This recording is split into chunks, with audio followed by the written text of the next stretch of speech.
Now let's move to Zambia, where President HAKAINDE HICHILEMA has called on Zambians in the diaspora to consider investing back home as they are guaranteed high returns.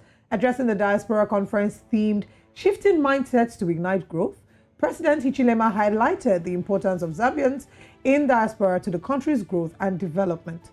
He assured participants of government support towards promoting their interests and availing them with various opportunities devoid of corruption.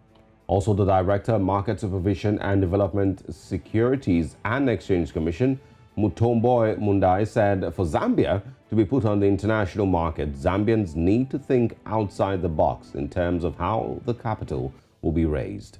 Now, joining us this morning is Mutomboy Mundai, who's here to discuss further on this. Thank you so much for joining us.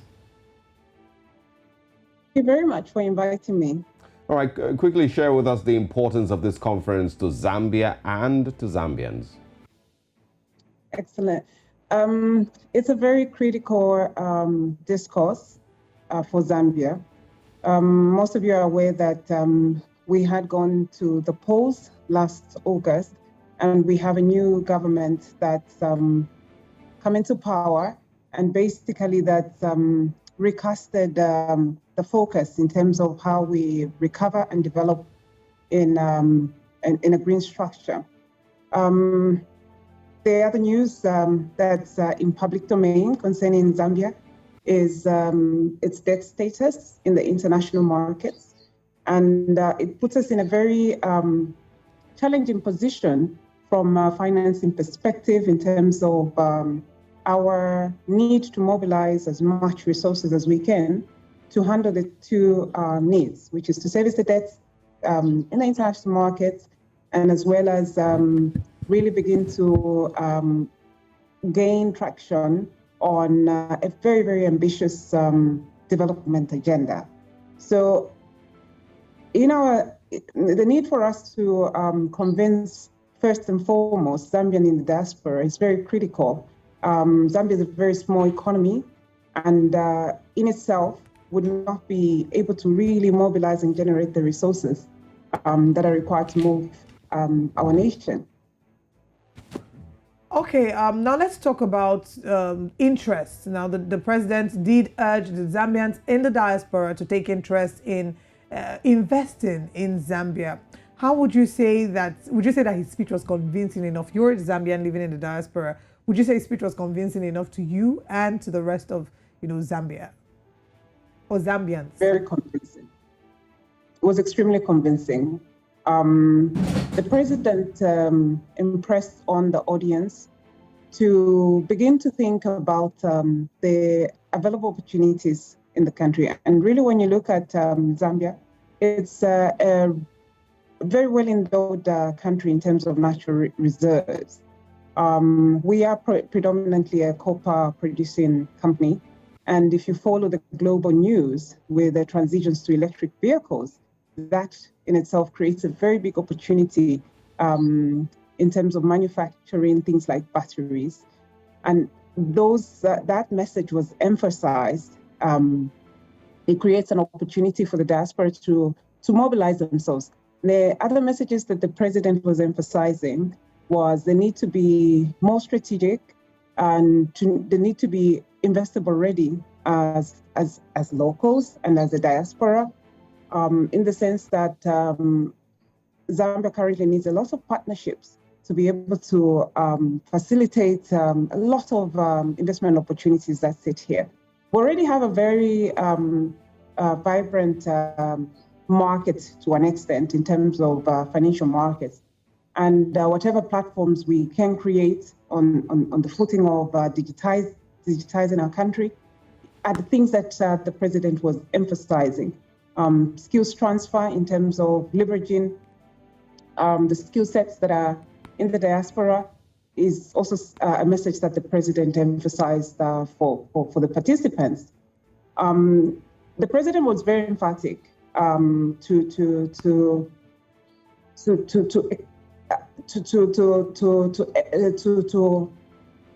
emphasize the need for Africa as well to work as a united front and Pan-African. All right. I mean, one thing, is to say it, and another thing is, to get Zambians in diaspora to actually be interested enough, in the Zambian economy and, of course, building in their country at home. But let's talk about debt now. What would you say is the way forward on debt diaspora funds after this particular conference? Sorry, could you say that again? I do have a helicopter that's in the skies, and I just missed your question. Could you say that again, please? I'm speaking about debt. Can you speak about the debt diaspora funds? What's the way forward with regards to that after this conference?